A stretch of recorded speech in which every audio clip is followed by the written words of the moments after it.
Hello everyone, open your value education textbook and go on page number 21.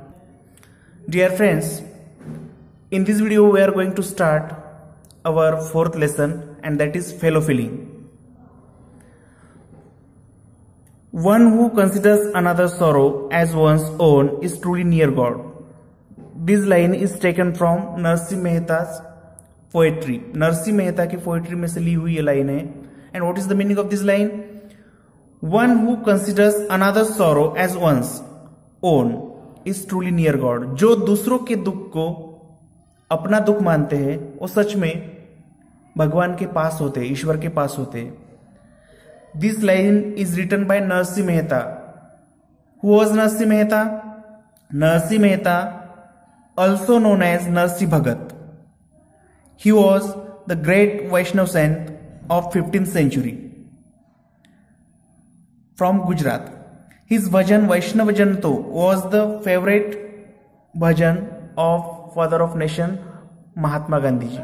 उनका जो वैष्णव जन तो तेने कहिए पीर पराई जानी रे, ये जो भजन था और राष्ट्रपिता महात्मा गांधी जी का फेवरेट भजन था और उसी की ये फर्स्ट लाइन है, वैष्णव जन तो तेने कहिए. Okay, now value links. Fellow feeling.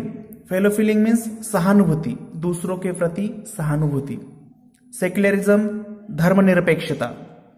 As already all you know that we are living in democratic India and there are several religions are there in our nation. विभिन्न जाति धर्म के लोग यहाँ पर रहते हैं भारत में, हिंदू, मुस्लिम, सिख, बौद्ध, जैन, क्रिश्चियन, और एक दूसरे के साथ मिलजुल कर रहते हैं, अपने त्योहार मनाते हैं, अपनी उपासना करते हैं. लेकिन कोई भी धर्म इंडिया में न तो श्रेष्ठ है न तो कनिष्ठ है, सब इक्वल है. यही सेक्युलरिज्म बताता है. सॉलिडरिटी ऑफ मैनकाइंड, सब मानव में एकात्मता की भावना. एंड लास्ट, टॉलरेंस मीन्स सहिष्णुता. These are the values. Let's start. Time to start. Have you ever look up a thesaurus to know the meaning of fellow feeling? It has quite a few descriptions of which understanding, concern and equality with another come close to what you had become familiar with as you read on. कभी आपने thesaurus देखा है क्या? Thesaurus में meaning देखा है क्या? कौन से वर्ड का? Fellow feeling. थिसॉरस मीन्स शब्दकोश. शब्दकोश में आपने कभी फेलो फीलिंग का मीनिंग देखा है क्या? What is the exact meaning of fellow feeling? Fellow feeling means सहानुभूति, दूसरों के सुख में अपना सुख मानना तथा दूसरों के दुख में अपना दुख मानना. ये जो भावना है इससे कहते हैं फेलो फीलिंग्स, सहानुभूति. In a sense fellow feeling is togetherness. Don't you share the pride with your fellow countryman when India wins match? आप जब इंडिया मैच विन होती है उस वक्त आपकी जो खुशी है आप आपके देशवासियों के साथ शेयर करते हो या नहीं? पटाखे जलाते हो, खुशी मनाते हो. ये क्या है? And when there are bomb blast doesn't your heart go out to the many hundreds of people who are the victims? और कभी कहां पर ब्लास्ट होता है, एक्सीडेंट होता है, तो उस वक्त आपको दुख नहीं होता क्या? डेफिनेटली होता है. ये जो भावना है, जब दूसरों को खुशी होती है तो खुशी मनाना और दूसरों को दुख होता है तो दुख मनाना, ये जो भावना है इसे कहते हैं फेलो फीलिंग, सहानुभूति. Fellow feeling extends beyond one's country shores. और फेलो फीलिंग ने क्या किया है कि जो देश की सीमाएं हैं उनका उल्लंघन किया है. सुख की जो यानी आनंद की जो घटना है, इवेंट है, चाहे वो हमारे देश में हो या देश के बाहर हो, हमें उतनी ही खुशी होती है. There was a devastating earthquake in Indonesia and the tsunami in Japan some time back, and when you saw the pictures of the fearsome events in the newspaper, on the television, didn't you feel scared?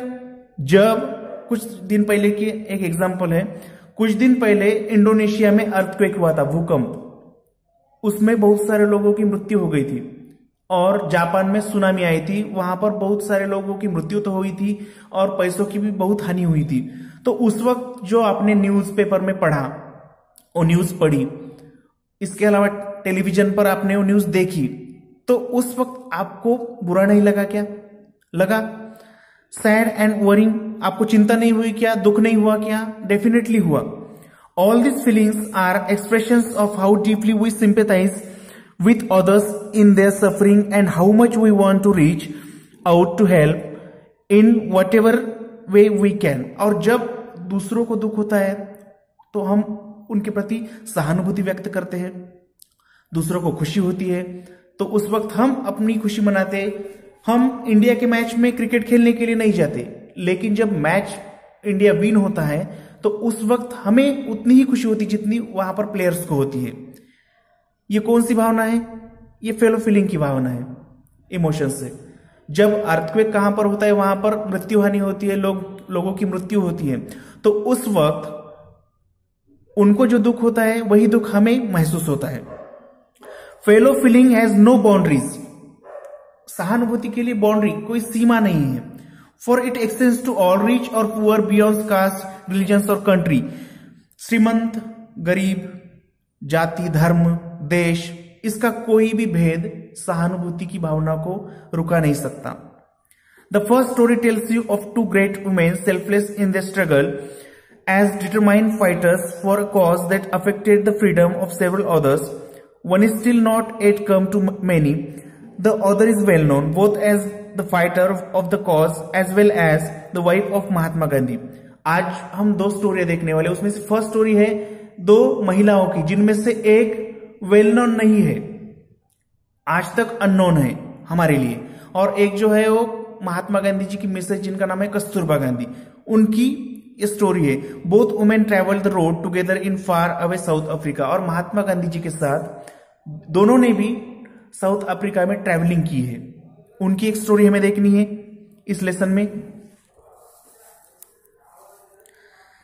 The second story tells you of two great person. दूसरी story दो महान व्यक्तियों की है. कौन से? One from India who set up a rehabilitation centre for leprosy patient.